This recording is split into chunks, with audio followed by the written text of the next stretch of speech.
என் அன்பு செல்லமே, உன் வாழ்க்கை எதை நோக்கி பயணிக்கிறது? உன்னுடைய உறவுகள் என்ன நினைக்கிறார்கள்? நம் வாழ்க்கையில் எதுவுமே உண்மையாகவே இல்லையே. நாம் எதை நினைத்துதான் வாழ்கிறோம் என்ற நீ மனதால் வருந்துவது எனக்கு தெரிகிறது. உன்னுடைய வாழ்க்கையில் நீ எதை நம்பி வாழ்கிறாய் தெரியுமா? சாய் எப்படியாவது நம்மை ஒரு நல்ல வழிக்கு கொண்டு வந்து விடுவார், சாய் நம்மளை காப்பாற்றி விடுவார் என்ற நம்பிக்கையில் உனக்கு ஒழுங்கான வருமானமும் கிடையாது, ஒழுங்கான உறவுகளும் கிடையாது, உன்னை ஏற்றுவிட எந்த ஒரு உதவி செய்யும் ஆளும் கிடையாது. ஆனாலும் நீ இவ்வளவு நாள் தனியாக போராடி வாழ்ந்து கொண்டு இருக்கிறாய்ப்பா. இதுதான் தன்னம்பிக்கை. உன்னை நம்பி ஏதாவது ஒரு முயற்சி எடுத்து நீயும் உன் குடும்பத்தையும் சேர்த்து வாழ வைத்து கொண்டு இருக்கிறாய். கஷ்டமான சூழ்நிலையில் தான் நீ இருக்கிறாய். நீ சந்தோஷமாக இருக்கிறாய் என்றெல்லாம் நான் சொல்லவில்லை. ஆனால் இந்நிலைமை மாறும். இந்த நிலைமையிலிருந்து நீ நிச்சயமாக விடுபடுவாய். நிச்சயமாக நீ அடுத்த கட்டத்திற்கான வாழ்க்கைக்குள் அடி எடுத்து வைப்பாய். இது நான் உனக்கு தரும் சத்தியம். இது உன் மீது சத்தியம். நான் உன்னுடைய வாழ்க்கையில் கரை சேர்ப்பேன். உன் வாழ்க்கை என்ன முடிய போகும் வாழ்க்கையா? இனிதான் உன் வாழ்க்கையே புதிதாக துவங்க இருக்கிறது. நிச்சயமாக நீ எதிர்பார்ப்பதை விட மிக பிரகாசமான ஒரு வாழ்க்கையை நீ பார்ப்பாய். உன் வாழ்க்கையானது சீக்கிரத்தில் நீ நினைத்ததை விட பிரம்மாண்டமாக இருக்கும். கவலைப்படாதே. ஒவ்வொரு நிமிஷமும் மாறிக்கொண்டே இருக்கிறது. நேற்று இருந்தது போல் இன்று இல்லை.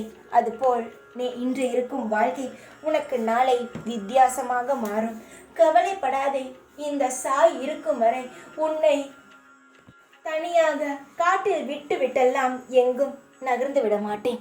உன்னை கைப்பிடித்து உன்னை தன் குழந்தையாக நினைக்கிறேன். உன்னை கையை பிடித்து நிச்சயமாக நீ எதிர்பார்க்கும் வாழ்க்கையை விட சிறப்பான வாழ்க்கையை அமைத்து தருவேன்.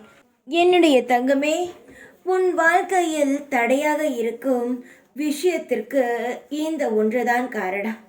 முதலில் அதை தூக்கி எறிந்துவிட. அதற்கு பிறகு பார், உனக்கு எந்த ஒரு தடையுமே இருக்காது. நீ மற்றவருடைய பேச்சை கேட்டு மற்றவர்கள் சொல்வார்கள், இதை வீட்டில் வை என்று சொல்லி அதை அவர்களிடம் இருந்து நீ வாங்கி வைத்திருப்பாய். அவர்கள் எந்த பொருளை கொடுத்தார்கள், என்ன கொடுத்தார்கள் என்று தெரியாமல் கண்ணை கட்டி அவர்கள் சொன்னதை நம்பி அவர்கள் கொடுத்ததை நீ வீட்டில் வாங்கி வைத்திருப்பாய். அதற்கு பிறகுதான் உன்னுடைய வீட்டில் பல பிரச்சனைகளை உருவாயிருக்கும். ஆனால் இதுவரைக்கும் நீ அந்த யோசனைக்கு வரவில்லை. யோசித்துப்பார். சாதாரணமாக இருந்த பிரச்சனை நீ ஒருத்தவன் கொடுத்த ஒரு பொருளை வைத்து இடுதான் பிரச்சனையானது அதிகமாகவே மாறியிருக்கும். நன்றாக யோசித்து பார்த்தால் எல்லாம் புரியும். உன்னுடைய குழப்பத்திற்கு நான் பதில் தந்து விட்டேனா? ஏன் திடீரென்று இவ்வளவு பிரச்சனை? ஏன் திடீரென்று தொழிலில் இவ்வளவு மாற்றம்? ஏன் திடீரென்று வாழ்க்கையில் எந்த ஒரு நிம்மதியும் இல்லை? எல்லாத்திற்கும் இது மட்டும்தான் காரணம். தூக்கி எறிந்துவிடு. தேவையில்லை. கால நேரங்களினால் ஒரு மனிதனுக்கு தடை வரலாம், அதுதான் உண்மை. அவனுக்கு சில காலகட்டங்கள் வரை அவனுக்கு சில ஏற்ற இறக்கங்கள் இருக்கும். அதுவரை அவன் நன்றாக இருந்திருப்பான். சில 1 மாதமோ 2 மாதமோ அவனுக்கு கஷ்டங்கள் வந்துதான் இருக்கும். அதற்கு பிறகு தானாக மாறும். வாழ்க்கையில் எல்லாம் மாறும் பொழுது உன் கஷ்டம் மாறுவது என்ன? புரியுதா? எல்லாம் மாறும். அதனால் இதை செய்தால்தான் கஷ்டம் மாறும், உன்னுடைய வாழ்க்கையில் இதை வைத்தால்தான் கஷ்டம் மாறும் என்பது எதுவுமே கிடையாது தங்கமே. நீ செய்த தவறை நீதான் திருத்திக் கொள்ள முடியுமே தவிர உன் வீட்டில் வைத்ததை நான் எடுக்க முடியாது. உன் வீட்டில் தேவையில்லாத பொருளை வைத்திருக்கிறாய், அதை எடுத்துவிடு. சீக்கிரமாக கஷ்டங்கள் முடியும். உன் வாழ்க்கையில் இனி நல்லது துவங்கும். கவலைப்படாதே. உனக்கான கவலைக்கான பதிலை சொல்லிவிட்டேன். இதற்கு பிறகும் தவறு செய்யாமல் இரு.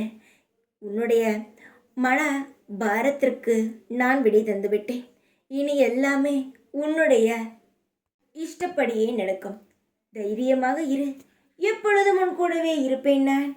ஓம் சாய்ராம்.